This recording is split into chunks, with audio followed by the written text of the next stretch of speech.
오늘 주신 하나님 말씀 요한복음 21장 15절에서 18절까지의 말씀입니다. 요한복음 21장 15절에서 18절까지 말씀 우리 한 목소리로 함께 읽도록 하겠습니다. 저희가 조반 먹은 후에 예수께서 시몬 베드로에게 이르시되 요한의 아들 시몬아 내가 이 사람들보다 나를 더 사랑하느냐 하시니 가로되 주여 그러하외다. 내가 주를 사랑하는 줄 주께서 아시나이다. 가라사대 내 어린 양을 먹이라 하시고 또 두 번째 가라사대 요한의 아들 시몬아 내가 나를 사랑하시나 하시니 가로되 주여 그러하외다. 내가 주를 사랑하는 줄 주께서 아시나이다. 가라사대 내 양을 치라 하시고 세 번째 가라사대 요한의 아들 시몬아 내가 나를 사랑하느냐 하시니 주께서 세 번째 내가 나를 사랑하느냐 하심으로 베드로가 근심하여 가로되 주여 모든 것을 아시오매 내가 주를 사랑하는 줄을 주께서 아시나이다. 예수께서 가라사대 내 양을 먹이라. 내가 진실로 진실로 내게 이르노니 젊어서는 내가 스스로 띠뛰고 원하는 곳으로 다녔거니와 늙어서는 내 팔을 벌리리니 남이 내게 띠띠우고 원치 아니하는 곳으로 데려가리라. 아멘.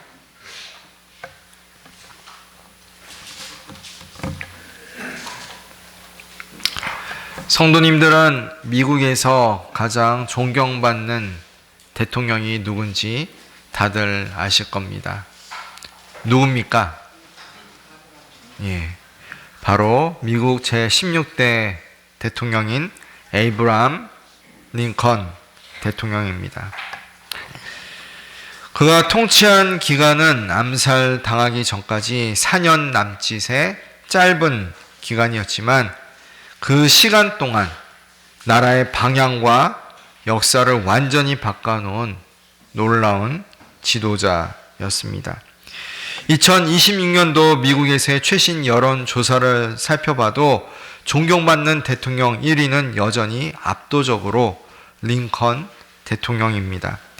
대중들의 인기 순위 1위이기도 하지만 학자들의 연구에서도 결과는 동일합니다. 다시 말해 대중들이나 전문가들이나 모두 링컨 대통령을 미국 대통령들 중에서 1위로 꼽고 있다라는 뜻입니다. 그러나 그의 인생 전체를 놓고 보면 그는 가장 성공한 사람이 아니라 가장 많은 실패를 한 사람이었습니다. 먼저 출생과 어린 시절부터가 평탄치 않았습니다. 그는 1809년 미국 변두리 켄터키의 가난한 통나무집에서 태어났습니다. 어린 시절 늘 먹고 사는 문제로 굶주렸고 정규 교육은 거의 받지 못했습니다. 총 합쳐서 약 1년 정도 정규 교육을 받았다라고 합니다. 링컨이 9살이 되었을 때에는 안타깝게도 그의 어머니가 돌아가셨습니다. 어린 링컨에게는 그 일로 인해 큰 상처와 정서적 공백이 생길 수밖에 없었습니다. 어린 시절부터 농사를 비롯한 생계를 위한 일들을 하느라 책 읽을 시간조차 부족했습니다.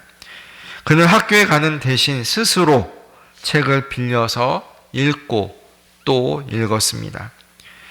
링컨은 경제적으로 정서적으로 힘든 청소년기를 보내고 나서 성인이 된 22살 때 사업을 시작했으나 바로 실패했습니다. 또 다시 2년을 준비하여 24살 때 동업자와 함께 가게를 냈으나 또 실패했습니다. 이로 인해 그는 약 17년 동안이나 빚을 갚아야 했습니다. 정치에 입문했으나 그 역시 실패의 연속이었습니다.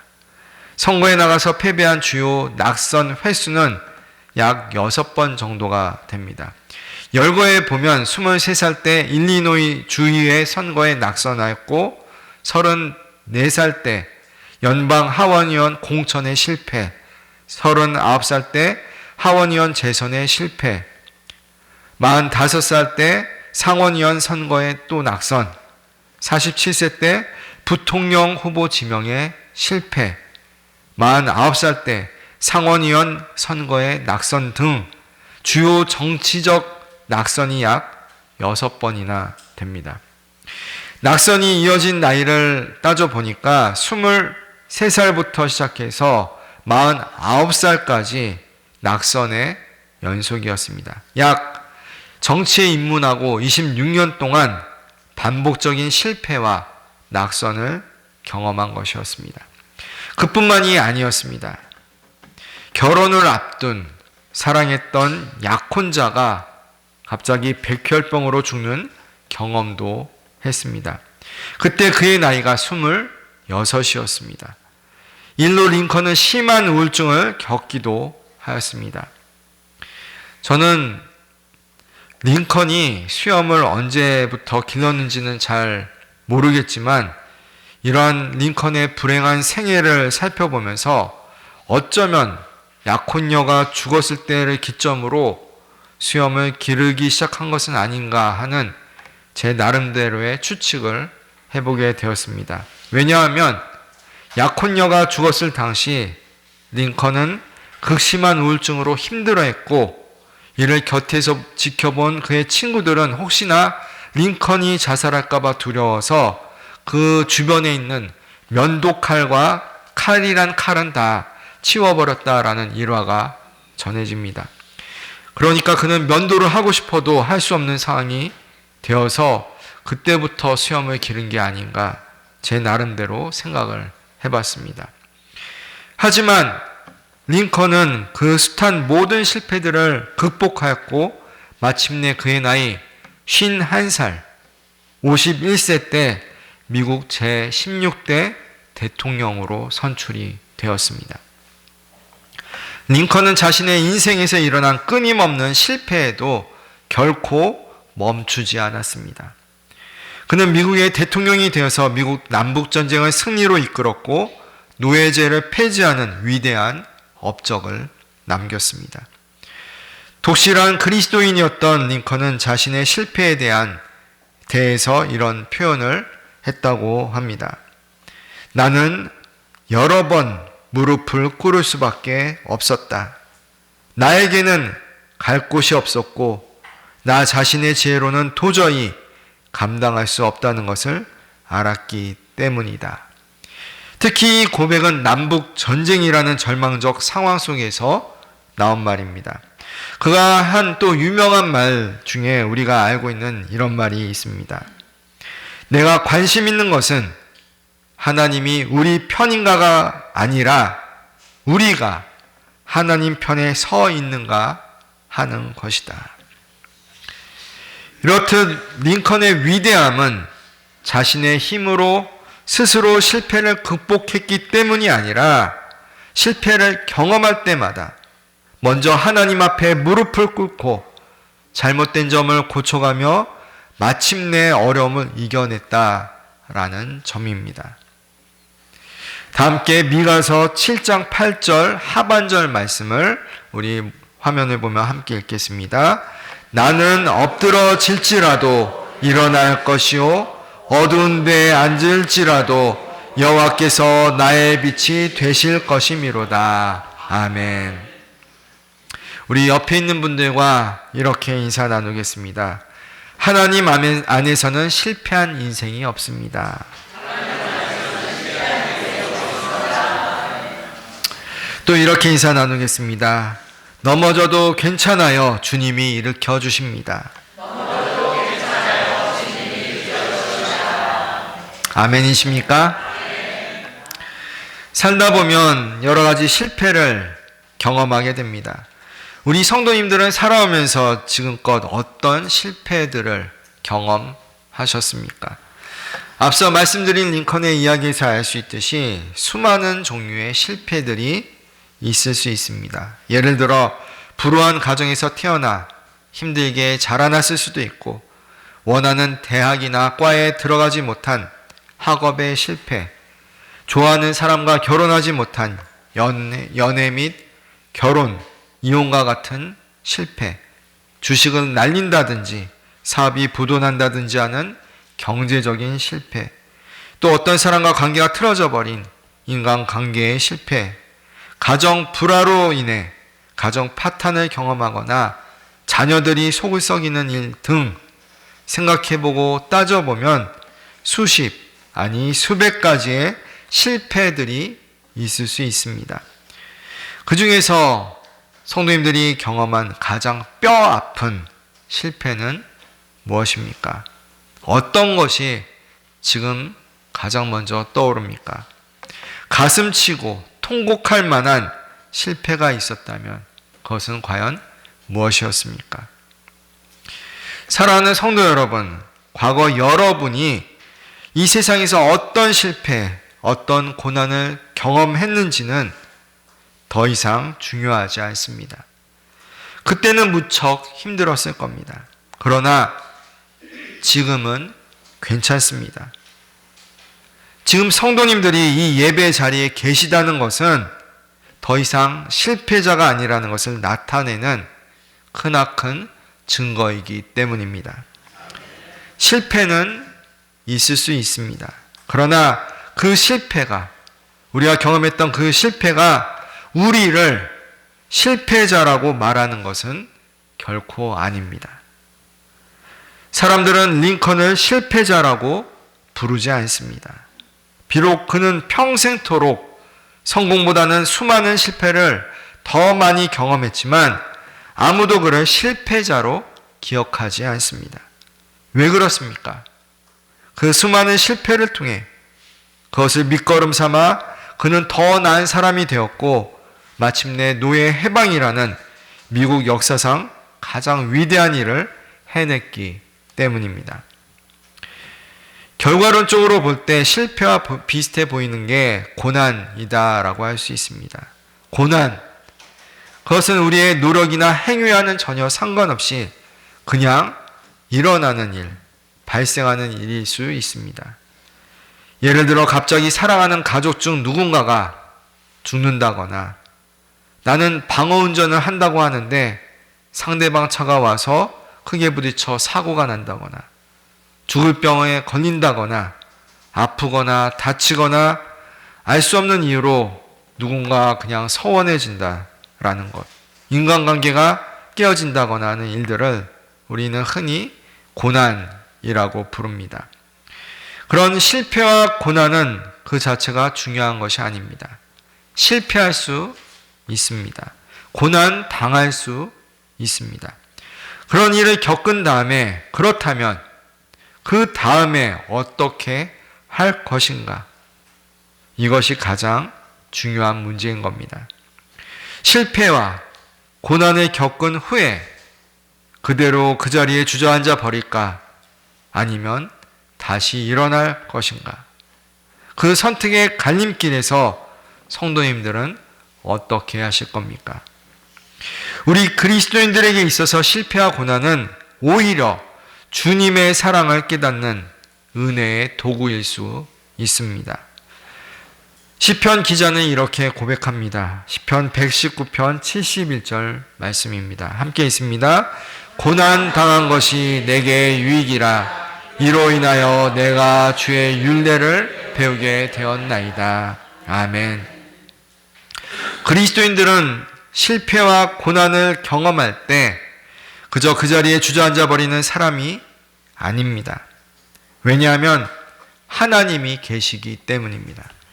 우리를 다시 붙들어 주시고 일으켜 세워주시는 하나님이 계시기 때문입니다.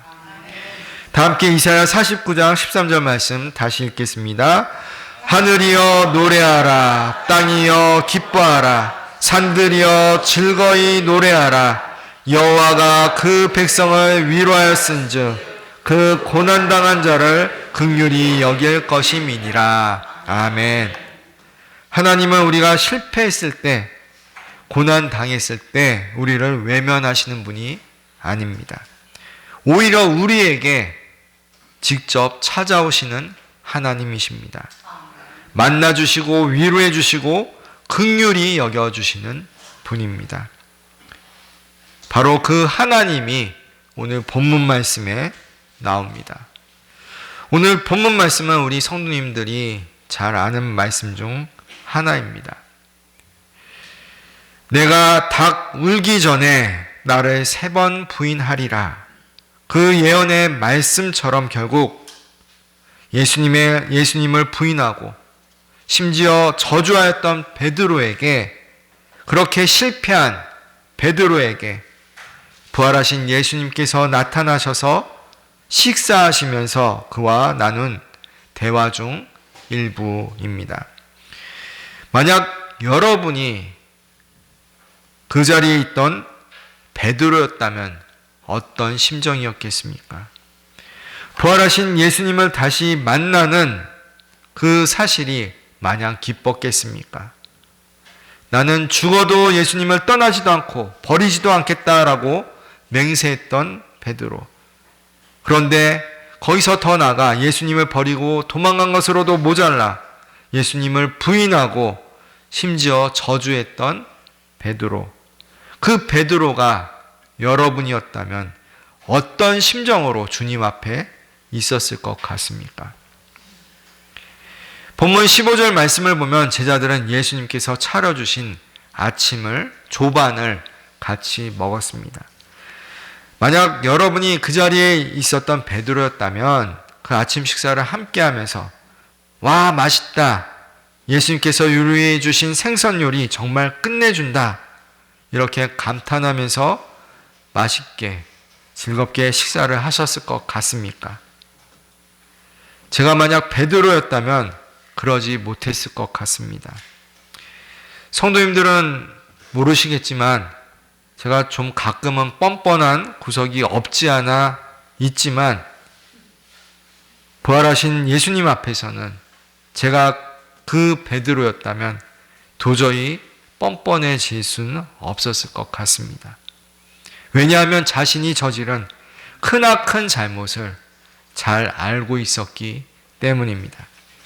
큰 소리 쳤다 실패했던 그 쓰라린 가슴 치며 통곡했던 그날, 예수님을 모른다 부인하며 저주하며 배신했던 그 순간이 머릿속에 생생히 박혀있기 때문입니다.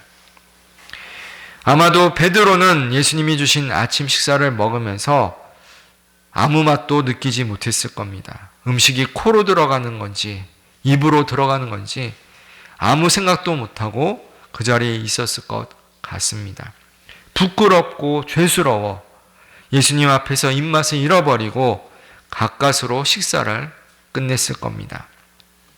그런 베드로에게 식사 후 예수님께서 물으십니다. 요한의 아들 시몬아, 내가 이 사람들보다 나를 더 사랑하느냐? 이와 비슷한 질문, 내가 나를 사랑하느냐? 이 질문이 무려 한 번도 아니고 3번이나 되풀이 되고 있습니다. 되풀이 하시면서 질문하십니다. 예수님께서 이렇게 반복하여서 질문하신 이유는 베드로를 정죄하거나 책망하기 위해서가 아닙니다. 얼핏 보면 그렇게 생각할 수도 있습니다. 베드로가 주님을 3번 부인했으니 예수님도 베드로에게 갚아주시려고 3번이나 반복해서 물으셨다. 이렇게 생각할 수도 있습니다. 그러나 이렇게 질문하신 의도는 오히려 그를 다시금 일으켜 세우시려는 부드러운 주님의 사랑, 회복의 은혜인 것입니다. 첫째, 자아의 회복입니다. 실패한 베드로는 죄책감으로 고통스러워했습니다. 그는 더 이상 자기 자신을 믿을 수 없는 상태가 되었습니다. 자존감, 자존심이 바닥을 치고 있던 때였습니다. 사탄의 조롱하는 소리가 귓가에 들려오는 듯 했습니다. 만약 이 상태가 좀 더 심해졌더라면 그는 어쩌면 가룟 유다처럼 자신의 목숨을 스스로 끊으려고 했을지도 모릅니다.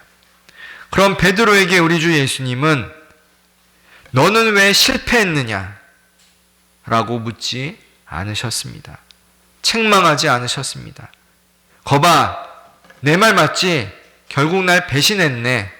라고 비아냥거리지도 않으셨습니다. 오직 어쩔 줄 몰라하는 베드로에게 사랑만 물으셨습니다. 자아의 회복은 사랑에서 출발하기 때문입니다. 베드로는 알았습니다. 예수님께서 그토록 허물 많은 자신을 여전히 사랑해 주신다라는 것을 알았습니다. 그래서 그는 용기 있게 대답합니다. 그렇습니다, 주님. 제가 주님을 사랑하는 줄 주님께서 아십니다. 이렇게 대답함으로써 그의 내면이, 그 영혼이 서서히 깨어나기 시작했습니다. 주 예수님을 사랑할 때 우리의 자아는 회복됩니다. 물론 그 시작은 주님으로부터 받은 사랑에 기인합니다. 하늘 아버지로부터, 예수님으로부터 충분히 사랑을 받으면 우리의 자아는 죄책감으로부터 자유하게 됩니다. 사탄의 정죄함으로부터 맞서서 일어설 수 있게 되는 겁니다. 그리고 마침내 고백을 합니다. 그렇습니다, 주님. 제가 주님을 사랑합니다. 사랑하는 성도 여러분, 부활하신 예수님은 지금도 우리에게 찾아오셔서 물으십니다. 우리를 정죄하거나 비난하거나 책망하지 않으십니다. 오직 사랑만 물으십니다. 내가 나를 사랑하느냐? 예수님은 우리를 십자가에서 죽기까지 사랑하셨습니다. 사랑을 죽음으로, 행함으로 나타내 보이셨습니다. 그렇게까지 우리를 지극히 사랑하시는 예수님께서 우리에게 물으십니다. 내가 나를 사랑하느냐? 그 주님의 사랑을 깨달았다면 우리는 더 이상 과거 죄악으로 인해 부끄러워하지 말고 자신 있게 대답할 수 있어야 합니다. 그렇습니다, 주님. 제가 주님을 사랑합니다.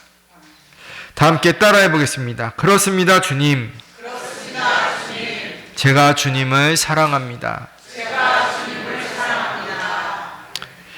이렇게 대답할 때 우리의 자아는 서서히 회복됩니다. 더 이상 정죄의 영, 비난의 영, 우리를 조롱했던 사탄이 어떻게 우리를 더 이상 할 수가 없습니다. 예수님을 사랑한다라는 확실한 믿음의 고백을 통해 우리는 우리의 자아가 회복되고 온전한 주님의 것이 되는 것입니다. 둘째, 관계의 회복입니다. 부활하신 주님을 만난 베드로의 처음 상태는 먼저 자아는 과거 죄악으로 인해 밑바닥까지 내려가 있었고 주님과의 관계 역시 서먹서먹한 상태였습니다.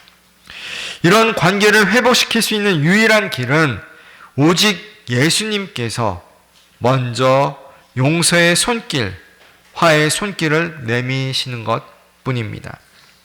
어떻게 감히 죄인된 우리가 주님 앞에 나와 관계를 회복해달라고 할 수가 있겠습니까? 그것은 가당치가 않습니다. 창세기 말씀을 보면 동생 요셉을 죽이려고 했던, 그러다 팔아먹었던 못된 요셉의 형들이 아버지 야곱이 죽자 벌벌 떨며 요셉에게 말하기를 아버지가 살아생전 형제들의 허물과 죄를 용서하라 하셨던 것을 기억해 달라라고 말하는 장면이 나옵니다. 요셉의 형들은 자신들 스스로 용서를 구할 수 있는 처지가 아니었습니다. 아버지 야곱의 힘을 의지하여, 야곱의 당부의 말을 의지하여 용서를 구할 수밖에 없는 것입니다. 마찬가지입니다. 우리도 감히 우리 마음대로 주님과의 관계를 회복할 수 있는 것이 아닙니다. 주님께서 우리를 받아주셔야만, 용서해 주셔야만 관계가 회복되는 겁니다. 예수님은 베드로에게 사랑을 확인하십니다. 내가 나를 사랑하느냐? 예수님의 이 질문에는 들리지 않는 앞부분의 말이 생략되어 있습니다. 풀어보면 나는 너를 십자가에서 죽기까지 사랑하였는데 너 또한 나를 사랑하느냐? 나는 너가 나를 배신했을 때에도 너를 사랑하였는데 너는 나를 사랑하느냐? 나는 너를 지금 만나 함께 식사를 하며 사랑하는데 너는 나를 사랑하느냐? 이런 뜻인 겁니다. 베드로는 네 주님, 저는 주님을 사랑합니다 라고 처음에 대답을 잘 했습니다. 그러나 똑같은 질문이 무려 3번이나 반복되자 3번째는 근심하며 대답을 합니다.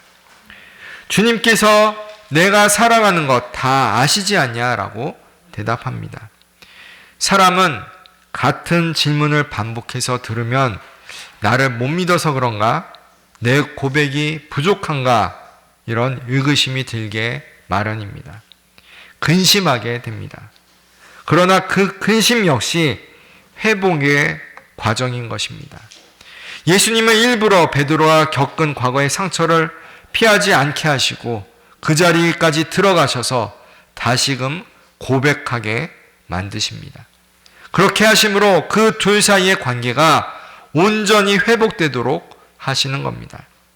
베드로의 근심은 믿음이 없는 증거가 아니라 회복이 깊어지고 있다라는 증거인 것입니다.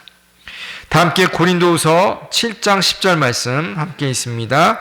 하나님의 뜻대로 하는 근심은 후회할 것이 없는 구원에 이르게 하는 회개를 이루는 것이요 세상 근심은 사망을 이루는 것이니라. 아멘. 예수님은 베드로에게 일부러 근심하게 하는 질문, 즉 반복되는 사랑 질문을 통해 확신을 갖고 답을 하도록 하심으로 온전한 구원에 이르도록 하셨습니다. 구원이란 하나님과 사람 사이에 깨어졌던 관계가 회복되는 것입니다. 베드로는 이제 더 이상 예수님과 서먹서먹한 사이가 아니었습니다. 예수님께 사랑한다라고 고백함으로 그 관계가 회복되는 겁니다. 예수님의 십자가 사랑에 반응하고 다시 사랑으로 응답함으로 회복의 은혜가 임하였습니다. 관계의 회복은 서로의 사랑을 확인할 때 일어납니다. 우리 주 예수님은 여전히 우리를 사랑하십니다. 아멘이십니까? 아멘. 그렇다면 우리 역시 주님께 우리 사랑을 바르게 고백할 수 있어야 합니다. 더 이상 근심하지 말고 자신 있게 고백하시기 바랍니다. 찬송가 가사처럼 비록 주님을 배반했던 우리들이지만 베드로처럼 주님을 다시금 사랑한다고 고백함으로 하나님과 온전한 관계의 회복의 은혜를 누리시길 바랍니다. 셋째, 사명의 회복입니다. 베드로가 제가 주님을 사랑합니다 라고 답을 할 때 주 예수님은 반복하면서 말씀하셨습니다. 그렇다면 내 양을 먹이라. 내 양을 먹이라. 하나님을 사랑하면 하나님의 계명을 지킵니다. 하나님의 명령을 지킵니다. 그 명령은 주님의 양을 돌보는 것입니다.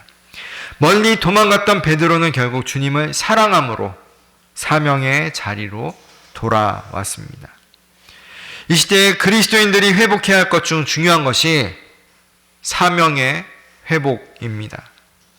사명이 회복되지 않으면 어떻게 됩니까?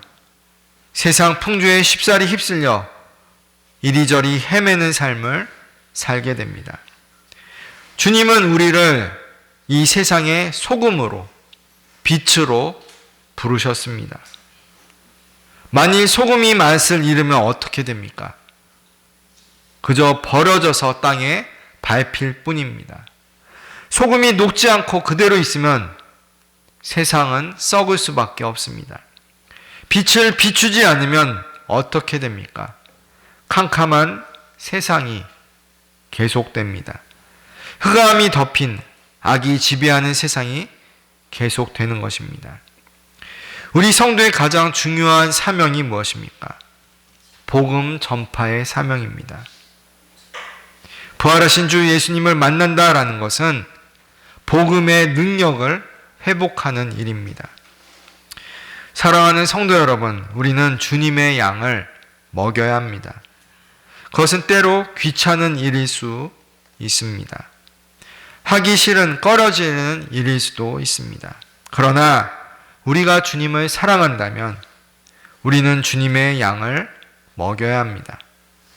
사도 베드로는 전승에 의하면 거꾸로 십자가에 달려 순교했다라고 전해집니다.